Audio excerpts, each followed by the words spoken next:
你的設備需要維修嗎？我們提供免費診斷，我們上門取件和送件，無需致電或出行。維修前先發送報價，你確認後才繼續。簡單、透明、專業，連結在簡介裏。今天我們會示範如何為 Lenovo IdeaPad 35i 要7更換硬碟，讓你輕鬆提升電腦性能。首先，準備好所需工具，包括螺絲刀和新的硬碟。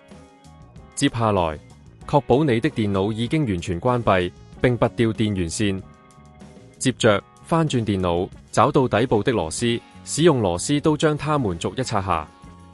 記住，螺絲的擺放位置要記得，以便重新安裝時使用。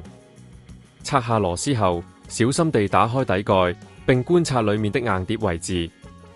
一般來說，硬碟會被一個金屬框架固定，這時你需要再拆下幾顆螺絲來卸下硬碟。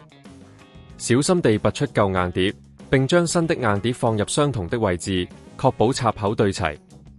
再用之前拆下的螺絲將硬碟固定好。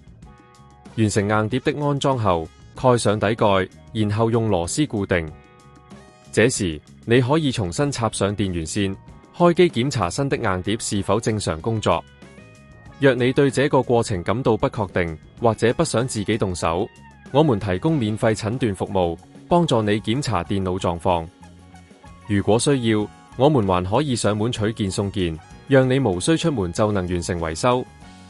你的設備需要維修嗎？我們提供免費診斷，我們上門取件和送件，無需致電或出行。維修前先發送報價，你確認後才繼續。簡單、透明、專業，連結在簡介裏。